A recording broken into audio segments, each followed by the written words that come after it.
Hello everyone, I've brought you to this exotic location because today we're making small talk and we're going to be talking about vacations in English. Hi guys, my name is Anna English and I'm not really anywhere exotic. I'm still in London and I'm still in my studio. I better get rid of all this, hang on. Now, small talk is an integral part of British conversation and culture.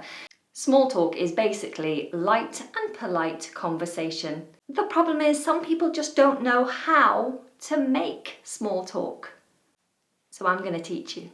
One thing that we love to talk about in the UK is vacations. However, in Britain, we don't call it a vacation. We call it a holiday. A vacation is an American word. However, if you say vacation in Britain, we will understand you. We just don't use that word ourselves. So when the British talk about a holiday, we're talking about going off and having a vacation. Asking someone about their holiday plans is a great way to break the ice or to start a conversation. But how do you ask? Well, there are a few options here. You could simply say, "Do you have any holidays planned?" And my response would be, "Yes, I do have a holiday planned. I plan to go to Australia at the end of the month." You could also ask, "Are you going away this year?"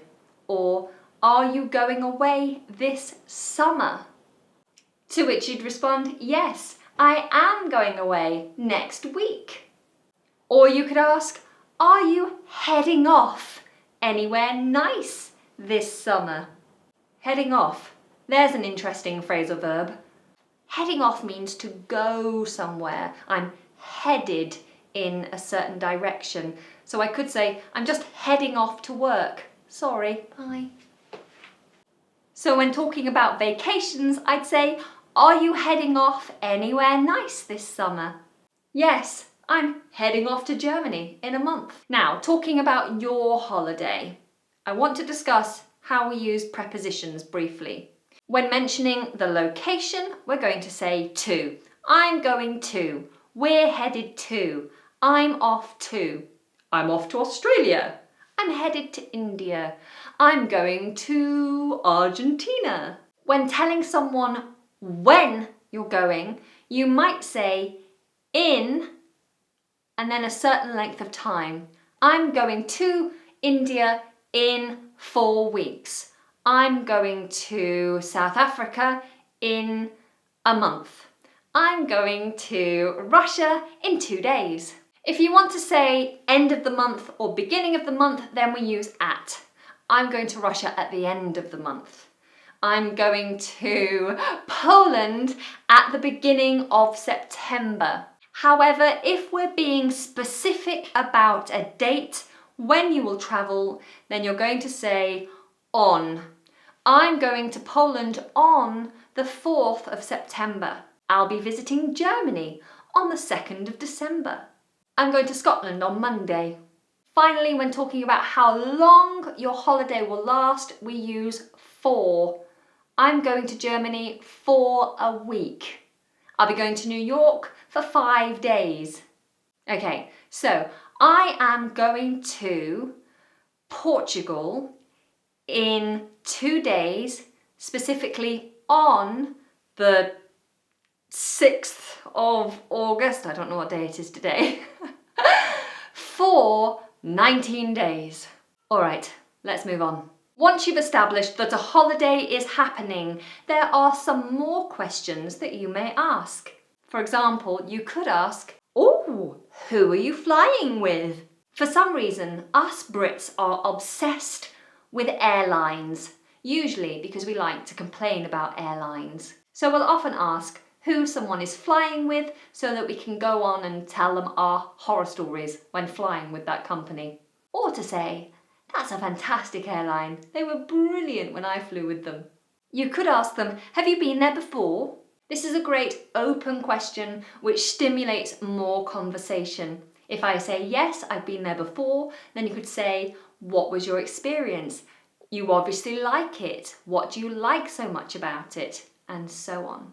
If they didn't previously tell you the length of their holiday, you might ask them, how long are you there for?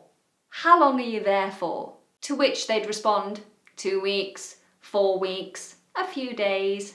You might even ask, what will you do there? A lot of people like to have what we call a beach holiday, which is simply a holiday to enjoy the beach, to sunbathe, to swim, to read a book, to eat good food, to drink nice wine, and just relax. But other people enjoy a more active holiday. They might be mountain climbing, scuba diving, or doing some sightseeing. The general salutation when wishing someone a good holiday is, I hope you have a lovely holiday, or I hope you have a wonderful time. Time to learn a few phrases. Home from home. You would say that a place is home from home when it feels very familiar and comfortable.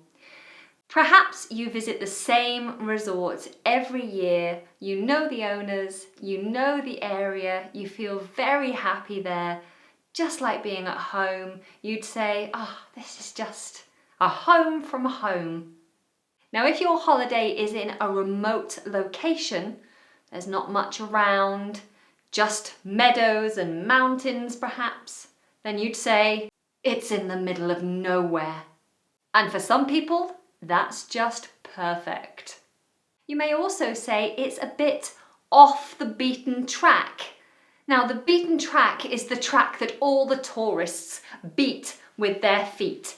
So the places that everybody goes to. If you go somewhere a little bit different, then that place is off the beaten track. When people talk about going on holiday, they often say, I need to get away from it all. And by it all, they mean everything in life. My job, my daily routine, the chores, the washing up, the laundry, the hoovering, the dusting. I need to get away from it all. Sometimes if a person's had a wonderful time, they might say, I had a whale of a time.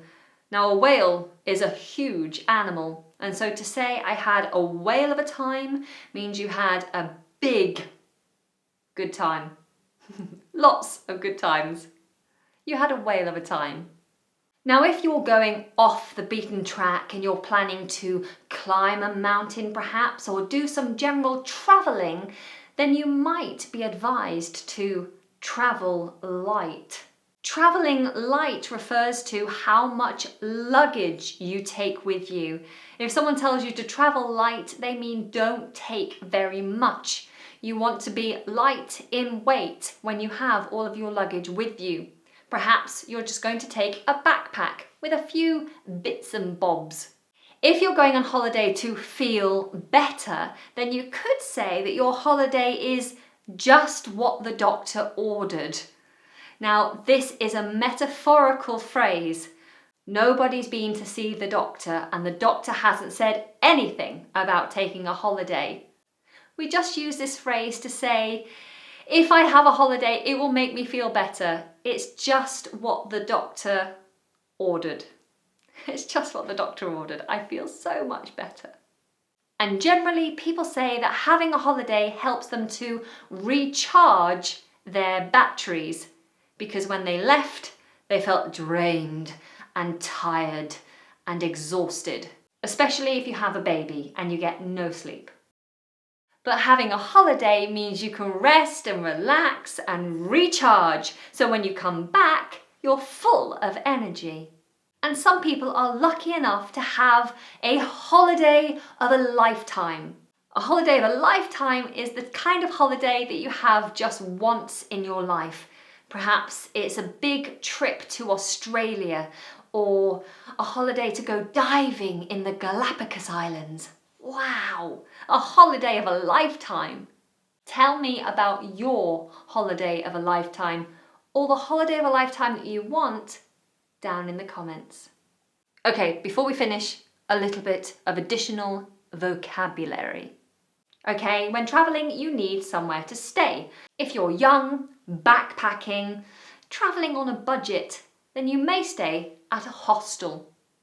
Sometimes these are referred to as a youth hostel, but generally it's a hostel. Cheap, cheerful, nice and easy. If budget accommodation doesn't suit you, then you're probably going to stay in a hotel. A hotel. In general, when talking about where you are going to stay, whether it's a hostel, a hotel, a caravan, a tent, you are talking about your accommodation. Your accommodation is where you are going to spend the night. Some people opt for an all-inclusive holiday. An all-inclusive means that all your food and drink is included in the price of the holiday. Oh. Other people decide to go half-board. Half-board is where your breakfast and your dinner, perhaps, is included in the price. So just 2 meals or sometimes 1 meal. Although if it's only breakfast, it'll be a B&B, a bed and breakfast. But yes, half-board is 2 meals or some of your meals covered in the price of the holiday. So full board, half board or bed and breakfast. If you're going to cook for yourself and your accommodation includes a kitchen, then you are going to be self-catering. You are going to cater for yourself. I'm going on a self-catering holiday. Now, if you're going somewhere where you haven't been before, then you might opt to go on a guided tour. That means that you go somewhere to look around with a guide.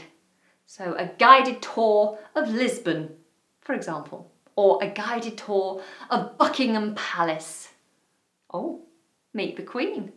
Hello. If you're going to wander around and look at the sights, so look at things, this is called sightseeing. I mentioned it earlier, you're going sightseeing. So you might say, on my holiday, I plan to do a lot of sightseeing.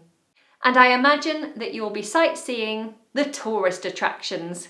So the things that people particularly go to look at. In Paris, you want to look at the Eiffel Tower. That's one of the tourist attractions. In London, you'll come to see the London Eye, Big Ben, Buckingham Palace, London Bridge, etc., etc. Etc. means and so on. And finally, a tourist trap.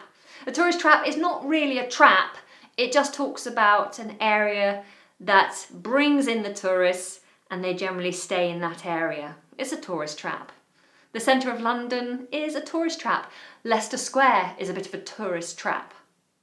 Hopefully now you are going to feel confident making small talk around the subject of vacations, holidays. Oh, and if you're new here, then don't forget to click the subscribe button. And if you want to know when I'm going to broadcast live and you want to get involved, then click the bell notification button. That will tell you everything you need to know. And if you have 5 more minutes, then why not check out one of these other lessons? I would.